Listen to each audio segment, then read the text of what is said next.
Hello, everybody. Welcome. Oh, it's such an honor to host a wellness circle about Buddhism and mindfulness meditation because these topics are like the love of my life. I've been so passionate and dedicated to them like my entire life.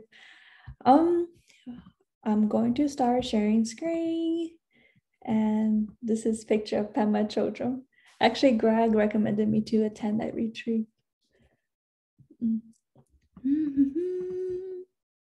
Can you guys see? Okay, cool. So, my name is Xia Yudi. I'm from China. I'm a practicing Tibetan Buddhist, and I believe I've been a Buddhist for many, many lives now. And I will start introducing Buddhism with the first wheel of Dharma that's taught by Shakyamuni Buddha, which is the Four Noble Truths. And then there's like two ways to categorize the Four Noble Truths. And then this is a traditional way to categorize the Four Noble Truths, which is there is suffering. And then there's the origin of suffering. Then that leads to inquiry to the cessation of suffering, which leads to the inquiry of the past that leading to the cessation of suffering. And then today I will go over a little bit of this, but mainly the other way to categorize the Four Noble Truths introduced by Dzongsa Rinpoche, like the Tibetan tradition of the Four Noble Truths, which are all emotions are pain, all compounded phenomenon are impermanent, nothing has inherent existence, and nirvana is beyond concept. So I'll start with the first part of Four Noble Truths, which is all emotions are pain. I'll start with, there's three ways to categorize pain. There's three types of suffering, the 6 types of suffering, and the 8 types of suffering. Today, I will only go over the 3 and the 8 because we have limited time. So the 3 types of suffering are this very straightforward, the very straightforward physical and mental suffering. And I think the next slide do justice of it, which are the 8 types of suffering: the suffering of birth, the suffering of old age, the suffering of illness, the suffering of death. Think about birth, your head being in so much pain, squeezed out of the vaginal canal, the mother giving birth and endure the most amount of medical pain as possible, and being in the womb stuck for 9 months and cannot move at all. Just envision in darkness, trapped, that you cannot move at all, bathed in filth. Ooh. It's really painful. And then old age, our physical form deteriorates, our senses deteriorates, our ability to enjoy pleasure and attractive things and people deteriorates, and finally having to separate from life. And the suffering of illness. I remember last time I was in Highland in Tibet, I got altitude sickness, which I was holding a pillow of oxygen, having tube in my nose of oxygen, because altitude sickness is basically you cannot breathe that well, you don't have enough oxygen in your system. And I was barfing every few minutes. I didn't sleep all night. And I just remember, wow, like physical sickness, it's so dominating. When you're sick, all your attention go there, and that's your whole universe. There's nothing that can go on in your life because it's just so overwhelming. It just took over you. And it's very hard to be in a peace of mind, to feel tranquil and at peace when you're in experiencing especially chronic illness. That's just so much to cope with. And the suffering of death, having to separate from our loved ones, our familiarity, our companion, close relative, the things that we love, and encountering what is unpleasant, such as loss, such as anger, such as road rage or jealousy, the suffering of separation from what is pleasant, like a breakup, like someone passing that you love, and the suffering of not getting what you want. And I just find that to be so true, because we're living in Buddhist metaphysics, we live in the realm of kama dhatu, which is the realm of desire. So basically that means that we're beings, sentient beings, that are living in the desire realm.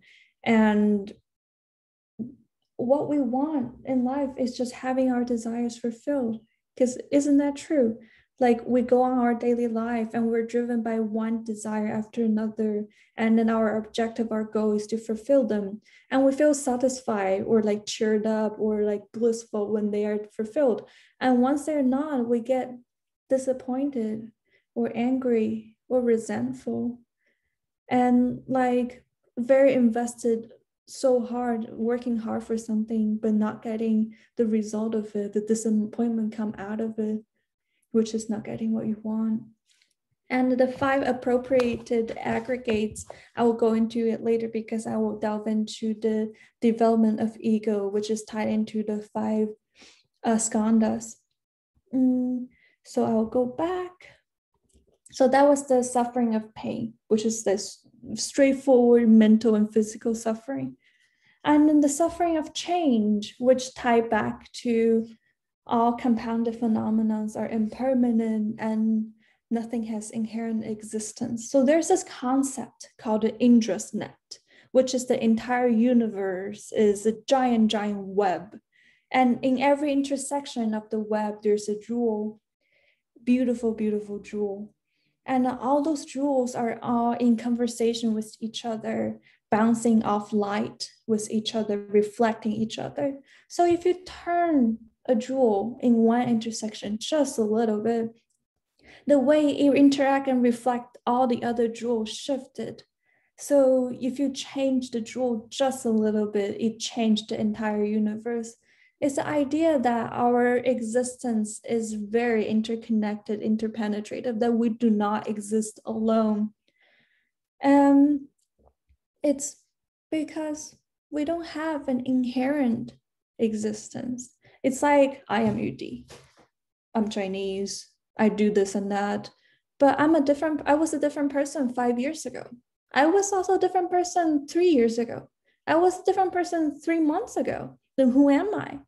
The reason I can change, I can grow, is because there's not an inherent Yudi. And that's why I can adapt. I am fluid. I can change. I can shift. And that applies to everything. The table is not inherently a table. It's made to be a table. We project function onto it, but a monkey will perceive the table differently. There's not an inherent pillow or an inherent light or an inherent Greg or Melissa or everybody here, because our existence is so fluid. It's so adaptable. And then, which I'm gonna talk about also, all compounded phenomena are impermanent. Because we're compounded. I am made of my mother's egg and my father's semen. A table is made out of wood and nails and glues. The pillows are made of feathers and cotton. We're compounded. And then even diamond, the hardest stone, in thousands and thousands and thousands and thousands of years later, it will degrade to granite.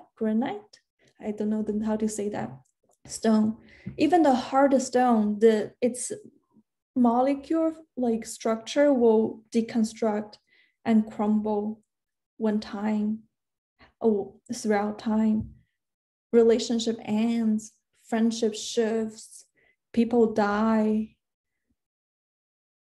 Nothing lasts. The existence is so fleeting, which tie into the suffering of change.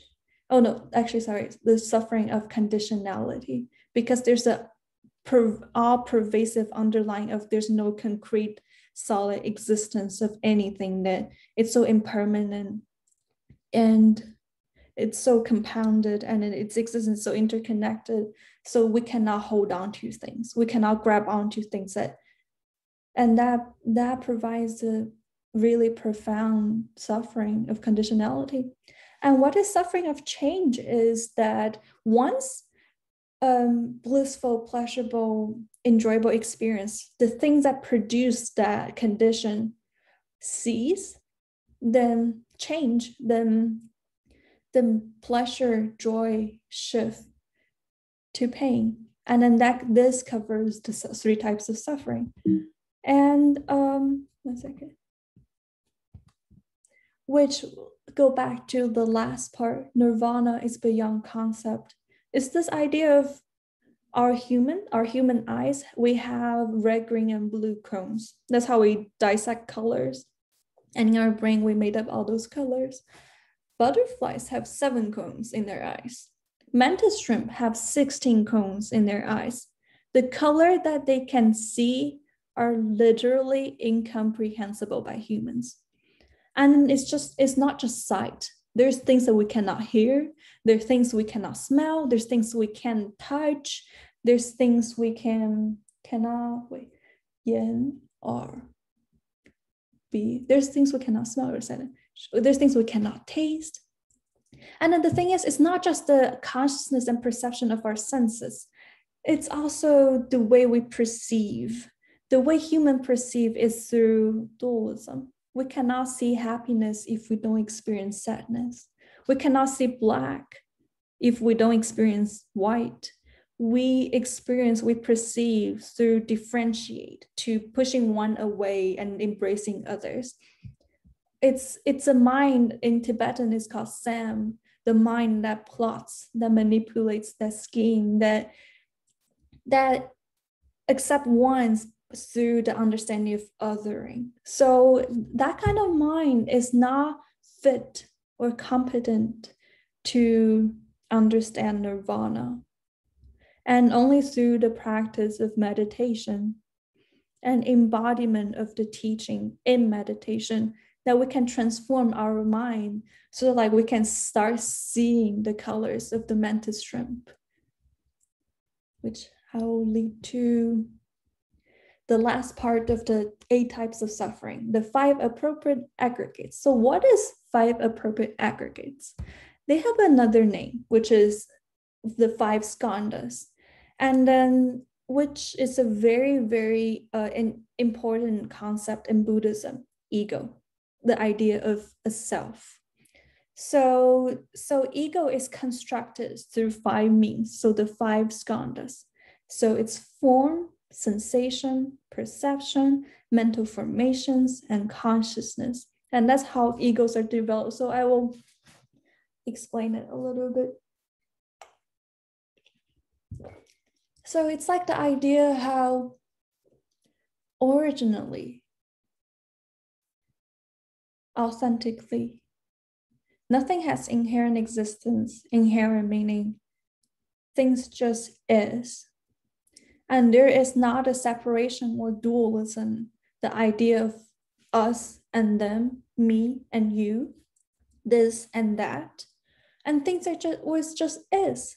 There was a very boundless, vast, open space. And then it's very inviting, it's very encouraging. It's so boundless and vast. So we dance in it, we interact with it, we play around in it.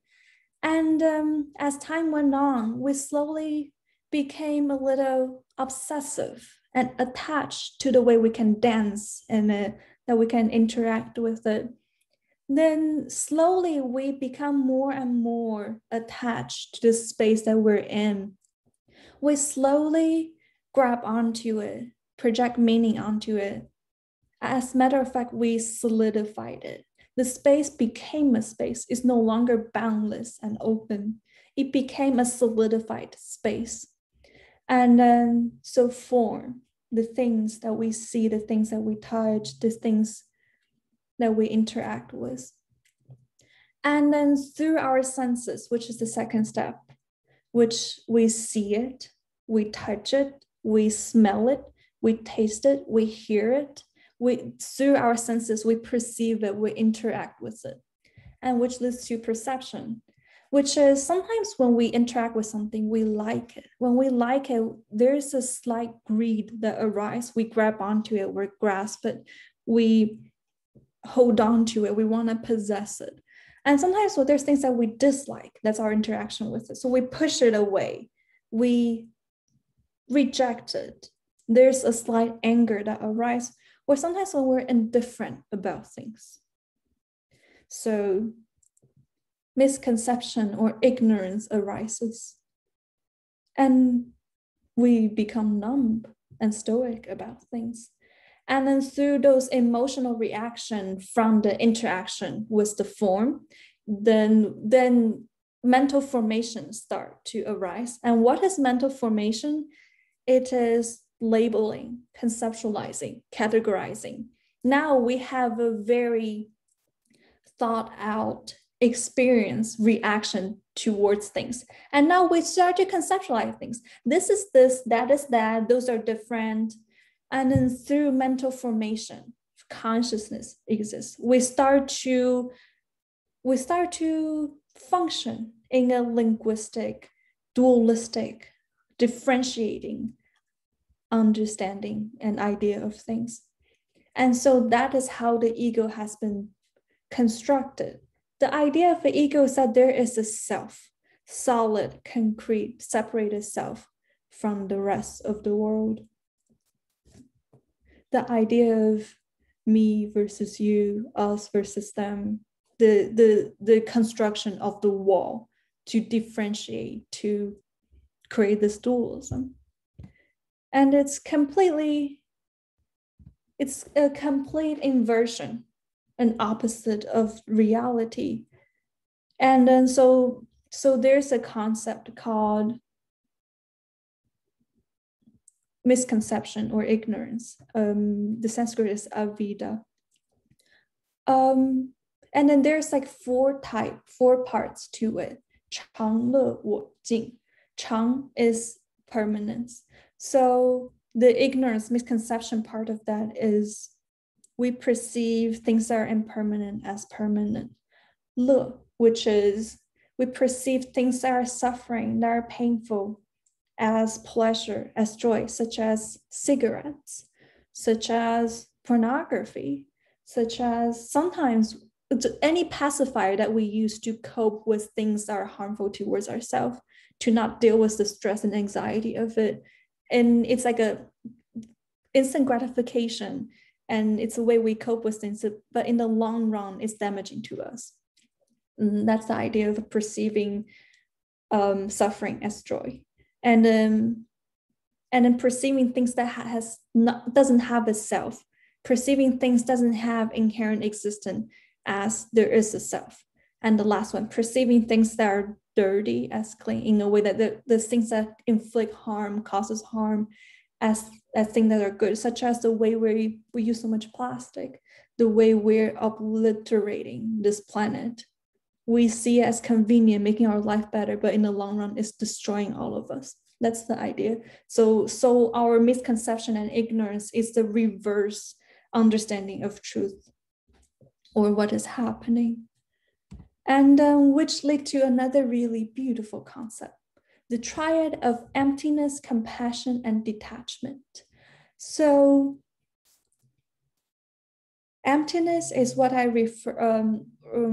already went through in the Four Noble Truths, how nothing has inherent existence and how the existence of everything is interconnected.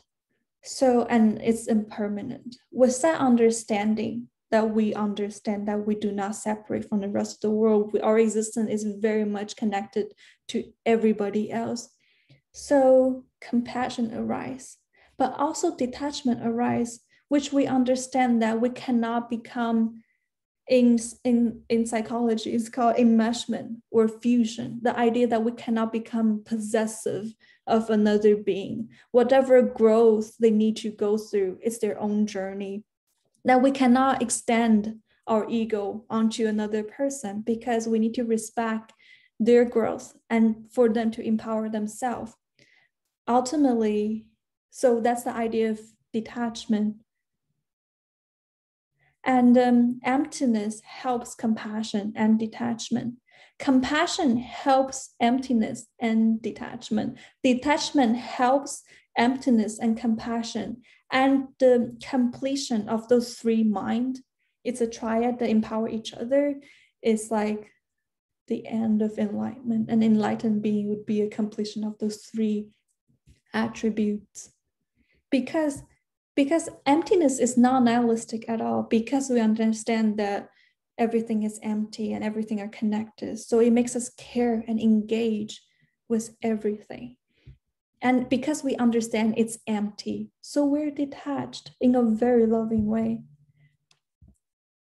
which will lead to mindfulness and the practice of Tonglen. So mindfulness is a Buddhist concept of that we're aware. We're utterly aware of everything that is going on in the present moment, non-judgmentally. And it's a very hard thing to do because there's so much discursive thoughts that are going on in our mind that it's always nagging at us. It's always distracting us. It's always moving us forward to want to, towards desire, to want to fulfill our desire, to want to grab onto things. And mindfulness does not mean that you're not productive, that you don't have desire, but you're just aware of your desire. No, you're not like a dog that's being leashed by your desire and being pulled by it, that you hold your own leash, that you're aware. And then also in psychology, the idea of anxiety or stress, it's ultimately come from a resistance towards whatever that is happening, that we conjure catastrophe in our mind about the future because we have expectation of how the future will turn out and we refuse it to being in any other way, this sort of like rigidity towards other outcome.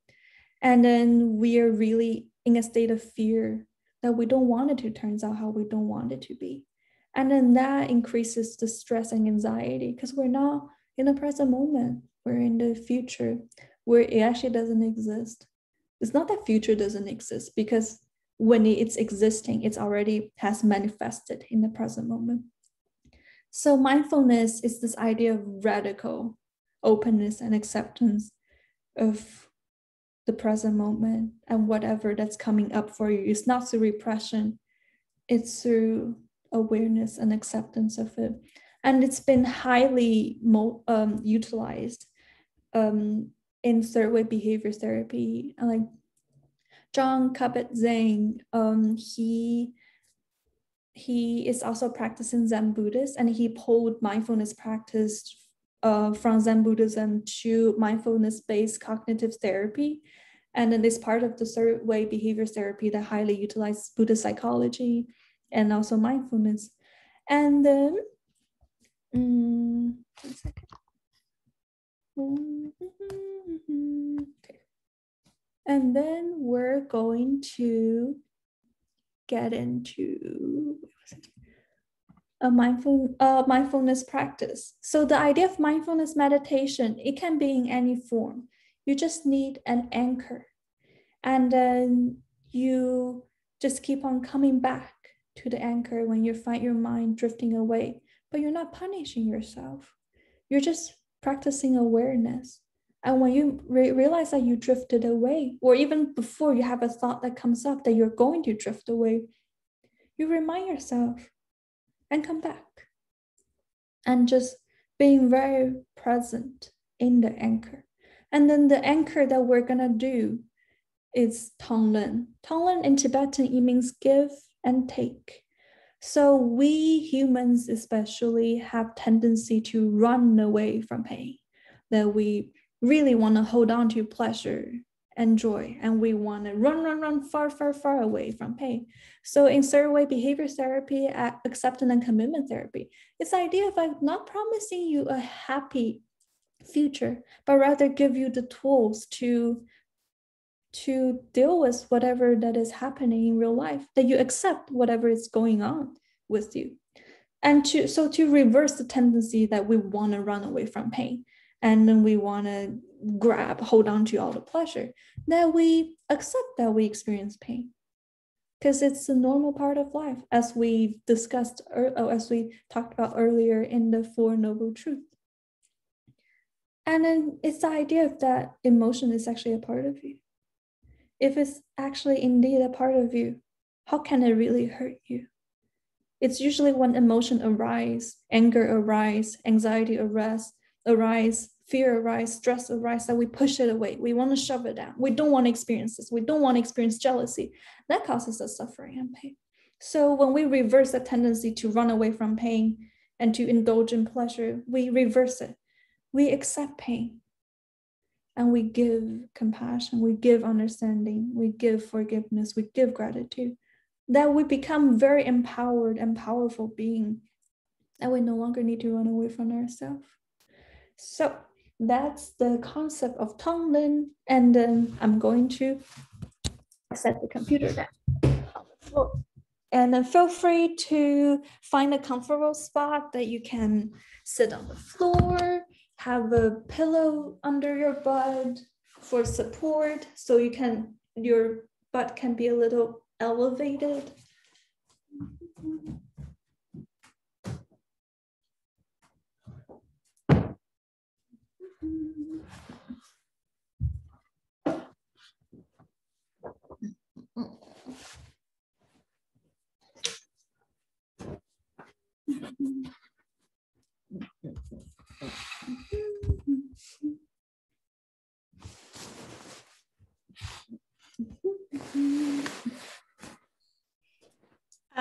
Yudi? Yes? Just to double check, this this practice portion is going to be about 20 minutes? Yes. Right? Okay, just so people can prepare that way. Right. Thank you. Yeah.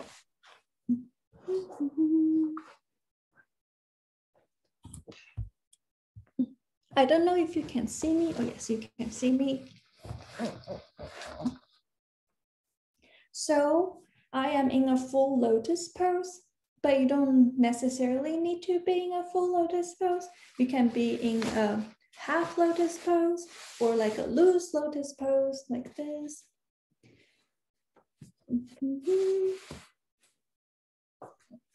We can't see your face, Yudi. Oh, yes. Thank you. Yeah, of course. We still can't see your face. Maybe you can tilt your camera up a little bit. Yeah.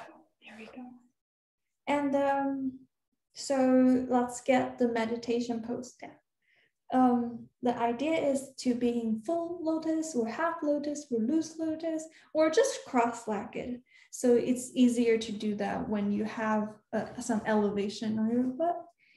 And then that to keep your armpit open. Like, so imagine there's one egg here, there's another egg here. So it's a little open, so it's not like closed. And you can loosely place them on your knee.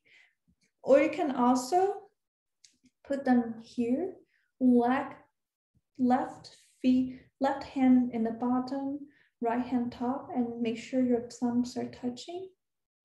And then or if it's comfortable for you, you can also sit in a chair. Then make sure that your spine is straight. That it's not just straight, it's like an arrow that's shooting up.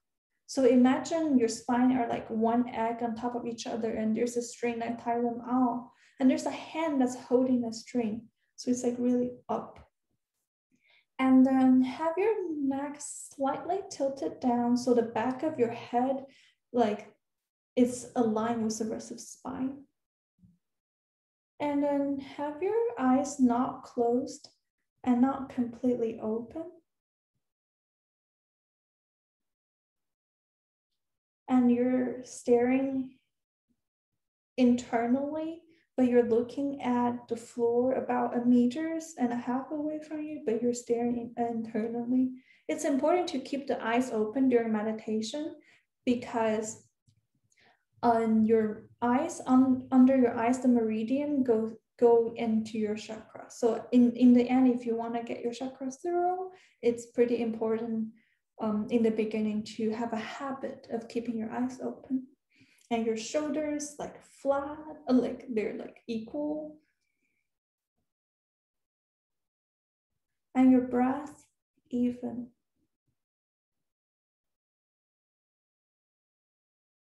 So everybody, thank you so much for coming. And I'm going to guide you in a Tonglen practice. And then the key to Tonglen practice is breathing in is same amount of time to breathing out. So we're going to breathe in whatever that's coming up in us in the present moment, things that bother us, the things we resist about ourselves. And we're gonna breathe out compassion and radical acceptance and understanding of ourselves. So we're breathing in resistance towards ourselves.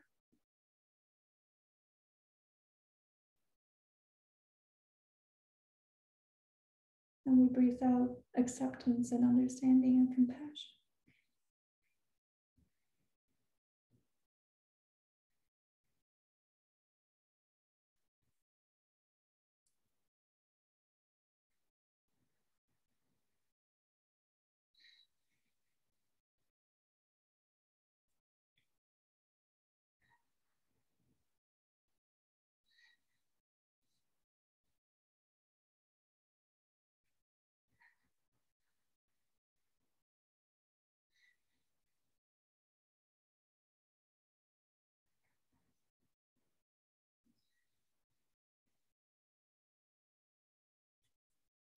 And think about people you really care about, people you're really attached to, and the struggle they're currently going through, the pain they're currently experiencing, or something that's chronic they've been experiencing, that's been the burden on them. And we're not afraid of it. We breathe it in. We're not afraid of it because we don't have inherent existence. We're open, we're boundless, so nothing can really hurt us. We breathe that in, and we breathe out compassion, understanding, healing for that person you really care about.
And now think about people that you're indifferent about, some neighbors, some pedestrian, some people you don't know.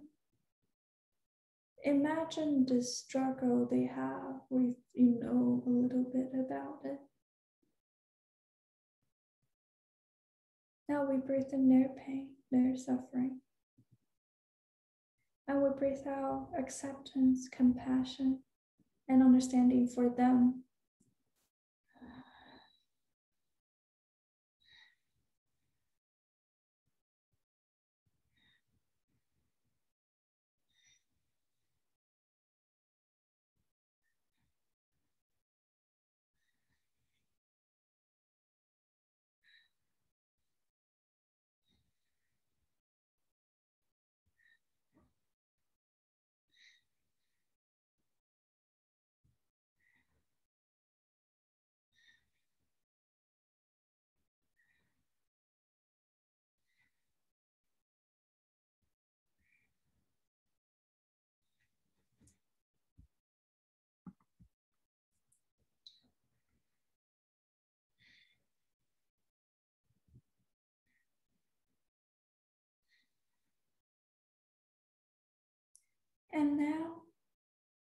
invite you to think about people you despise, people you resist a lot, people you can't stand, people you have natural aversion to or have grown an aversion towards.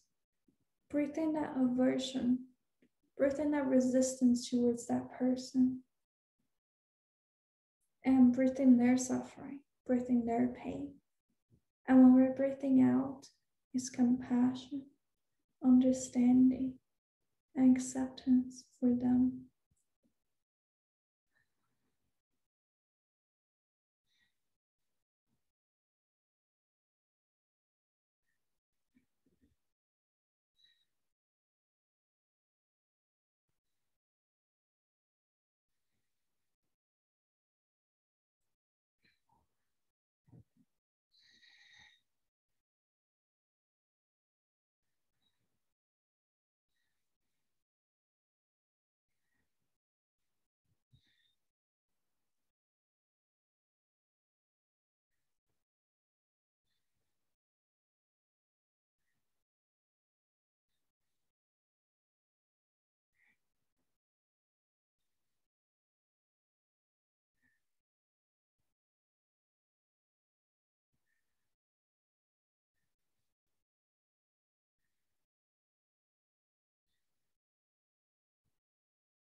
And now we shall breathe in ours, our families, our friends, people we're attached to, people we're indifferent about, all the animals. No, let's not do an animal first. And our enemies, the people we resent. All of it. We breathe in the pain, the suffering, the resistance, the aversion. And we breathe out understanding for them, for us, compassion and acceptance.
And now we also breathe in not just what I mentioned, the entire human race. We breathe in their pain, their suffering, their struggle. And we breathe out compassion, understanding, gratitude, forgiveness, and acceptance for them.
And now we also not only think about humans, we also think about animals, the harm, the abuse that we inflicted upon them. We breathe in their pain, their suffering, their lack of freedom.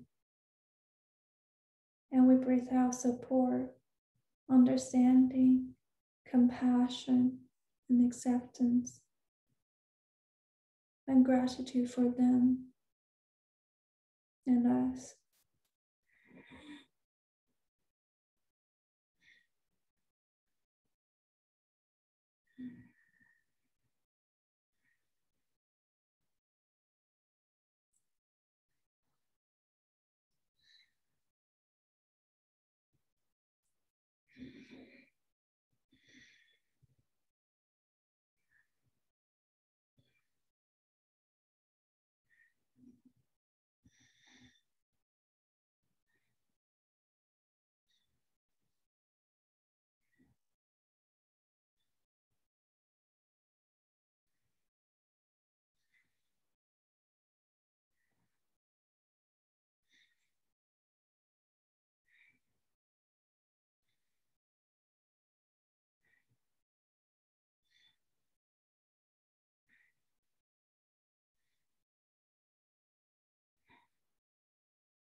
And now we breathe in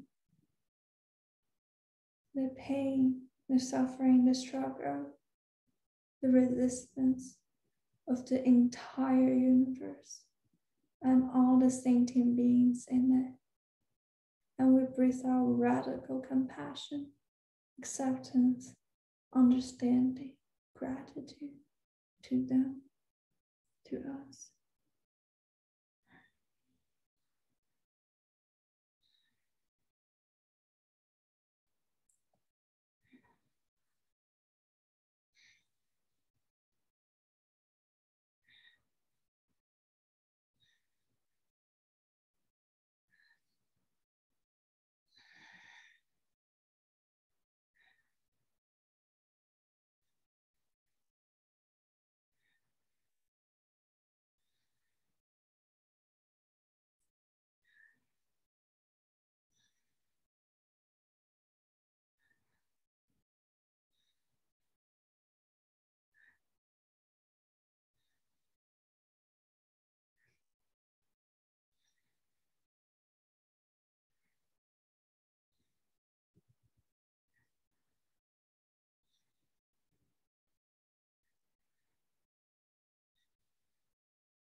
And now we just focus on breathing,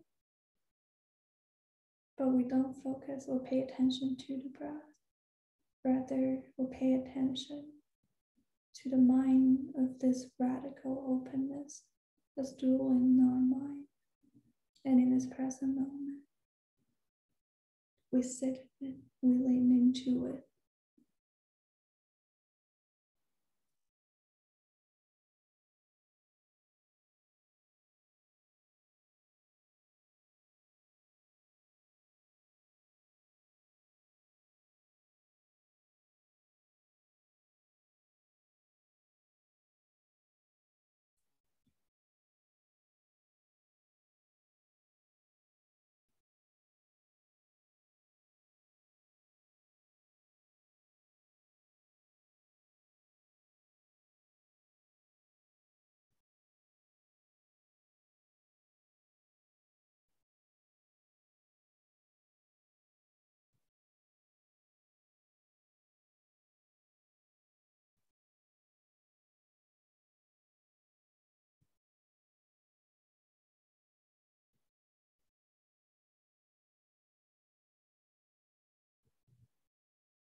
Welcome back, everyone.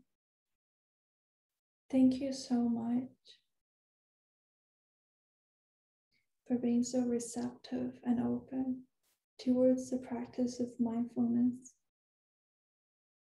One thing I would like to add is that the practice of mindfulness, in being mindful and aware of the present moment, non-judgmentally, is incredibly good at emotional regulation. That will become very good at sitting in emotion. That sort of like the idea that our mind is jacked. That it's very powerful. Thank you.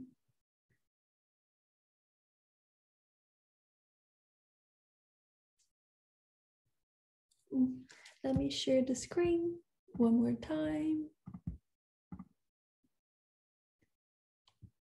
And this is the bibliography of everything that I quoted. So this is so important. The Great Treatise on the Stages of the Path to Enlightenment by Zongke Ba. This is the textbook that I've been learning for the past 5 years. And What Makes You Not a Buddhist by Zongsa Zhangyang Qingzhou Rinpoche. Cutting Through Spiritual Materialism by Choyang Trungpa. The Places That Scare You, A Guide to Live Fearlessness in Difficult Times by Pema Chodron.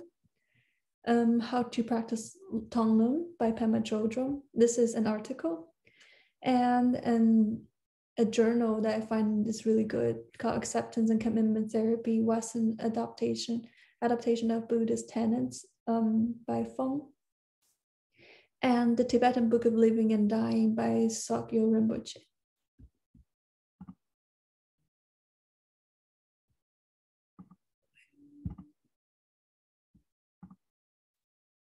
Yes.